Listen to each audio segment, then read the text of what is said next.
What's up, guys? KTOD Matty here. Just wanted to give you a little preface to this video. With set 2 dropping, be on the lookout for some of our early playtesting deck lists. These are going to be anywhere from ones that we played a lot with to conceptual lists. We're kind of pulling back the curtain a little bit during this early period to YouTube and give you guys some of the stuff that we've been testing with. But again, if you want our hone lists, if you want people to chat with on, set 2 meta, or people like find playtesting groups and all that, that's where our Discord comes into play. But again, please enjoy this deck list. Let me know what you think. And then after this kind of open period, we probably won't be talking about deck lists that much until we've played an event with it, and we really want to give the people that support us the ability to take these honed lists and go win with them.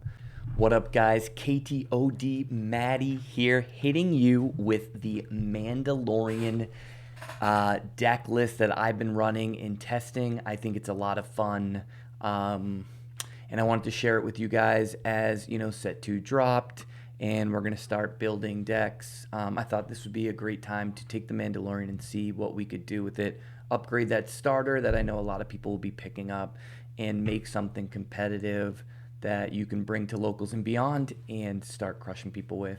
So one thing you'll notice right away from this deck list is there are 25, that's right, 25 2-cost units and spells and all that good stuff, and that is because we are trying to use C3PO as our engine here. I've been playing a lot of Pokemon TCG lately, and every deck that I play has some kind of engine. Now I know the game's a lot different, and in that game you can go through your whole deck pretty quick, but I wanted to take some lessons I've learned from that game and shout out to a future video you will see on that exact topic.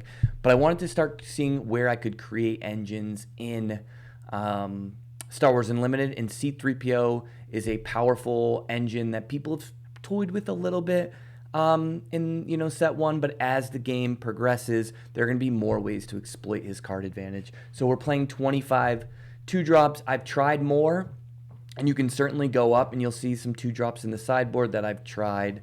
Shout out to Spark of Rebellion. That one's probably getting back in the main, but anyway, so yep, the idea here is low cost upgrades and units that you are going to then upgrade and play a tempo game where you're going to either race your opponent or take control of the board and then finish them off with the Mandalorian. Now, one topic that I like to talk about a lot is, my process on choosing a leader, and the Mandalorian, his triggered ability is one of my favorite things to try to build around.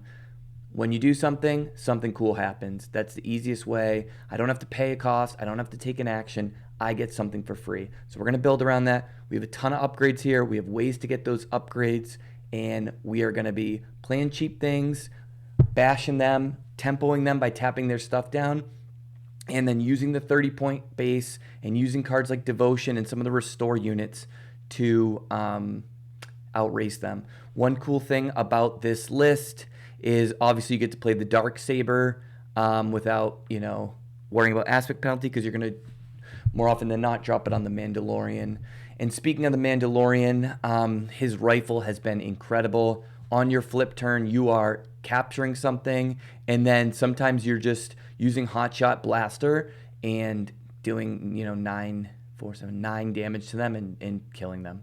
So running through the 2-drops that I am playing, and you will see basically 6 versions of Crafty Smuggler. Now, if you have L337 in your hand, you can resource it, obviously with that smuggle cost. Capture decks in our testing, you see them sometimes, you don't others. So when you think you're playing against capture, you definitely want to keep it under wraps. But just having a shield, having 6 Crafty Smugglers to keep your guys alive so that you can upgrade them freely is huge. Other notable things I want to talk about, kind of jumping around the deck list, is Fen Rao. Again, pairing with that 2-cost, you're going to get something for free, which is pretty cool. You're just trying to stack card advantage. So we're playing a unit, then we're going to get hopefully a free upgrade with it, which then triggers a free, neutering of a unit or finishing one off. which is all great. I tried playing Mando Legendary, the 5/6, but I was finding like it was very rare that one of my 2-drops that were suited up was still alive. You know, people are going to bounce them, people are going to still kill them or capture them or whatever, and you're fine with that because you're getting in your damage and you're moving on. That's why you're dropping a lot of cheap stuff. You're able to refill your hand. You're always going to have action. So that's why he didn't super work for me. Obviously, Luke is a great, finisher. He's a great way to answer your opponent's big threats. So, when looking at this list, one thing that I'm still toying with is if I want to be playing Spark Rebellion. A few times I was noticing I was a little unit light, so I've been kind of moving that list around with that regard. And then another thing is like, yeah, you can tap guys down, but if they play Sentinels, it can be a little annoying. Now, you do have shielded units that are going to stay pretty healthy. But if you're running into a lot of Sentinel units and you're not really pushing the damage and you're kind of falling flat, that's when I'd look at things like Spare the Target and Waylay to join in and add to the list. A card like Electrostaff has been really impressive, actually. Like, they're going to try to take out your guys with upgrades, and against other unit-based decks, it's going to be really hard for them. They are going to lose the card advantage war because your units are not only going to be upgraded, but theirs are going to be significantly degraded, which means each card that you have is kind of doing more things, right? So it's tapping something, it's buffing something, and then if they attack into it, it's neutering their guys. So that's kind of the game plan with this deck. You're really looking... When you can mulligan aggressively, you're really looking for that C-3PO or, your crafty smugglers and things like the DL Blaster and Snapshot Reflexes to just push the damage and out-tempo them. And like I said, flip turn, all about Mando stealing one of their big threats and finishing the game. You want to play this aggressively, kind of like when my brother talked about mono yellow boba, where it's all about playing it more of an aggro deck. Like, this is the game plan. You're playing 30-point base, and you're playing restore and pumps to kill them before they can kill you, and you're tapping their stuff. Against control, that's probably going to be one of the harder matchups, so that is where, when you're looking to craft a sideboard for this deck, that's where you're going to want to go with stuff like Spark Rebellion. I think in pretty much every matchup, you can decide to play like an aggro deck and aggressively, and you should have a good time. I don't think it's worth always attacking into their units because your units are going to be hitting harder, and if they want to deal with the shields and try to get some incremental value on your cards, they're going to have to attack into you. Another card I really like is Razor Crest. I've been toying between 2 and 3. Right now I'm cool with 2. If you get it too much, I have found that it just kind of clunks up your hand because it does cost so much. And that's why there's not a lot of 3-drops either. I'm playing with Ezra right now, but I have tried without him, and it worked reasonably well. The reason I added in Ezra is his card advantage is insane. If they don't answer him, you're going to run away with the game. But that was one of my bubble cards, believe it or not, even though it's such a good card. Another card that might be surprising that's only in my sideboard, which again is like my bubble of cards that I'm kind of, is this going to be a sideboard card? Is this going to be a main deck card? Is Grief Karga. And that's because early in our testing, and I don't know if the meta will shape out this way, but there was a lot of bounties, right? There were like Kylo decks with the burn bounty, and he's so easy to kill and he's unique that people were often just getting insane value off me playing him. So that's why I moved to This Is the Way.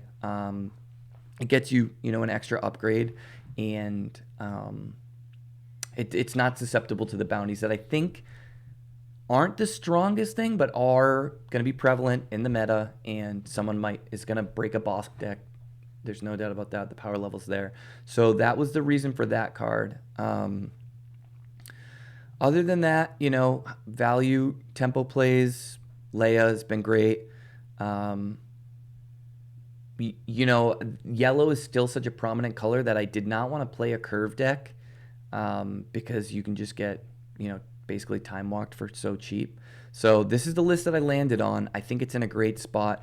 Stay tuned for when we get all our cards in and we start playing, because this is going to be like the first deck I play with.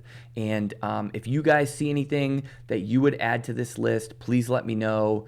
and in the comments, or whatever. Or if you try the list, come back to the comments, let me know how it goes, because this is an evolving deck and I think it's really powerful. And I'm like really interested to see where we take it. Like, we could cut some Lukes and play stuff like Cunning for 6, because we found that on the Mando turn we want to tap and bounce more things. Like, there's so much potential here. I love the colors, blue yellow in Hero. That's why I played Blue Han at the Connecticut 1K to my top 8. But I think there's a lot of potential here, and yeah, I hope you guys try this out, and I hope you have a blast banging around with Mando.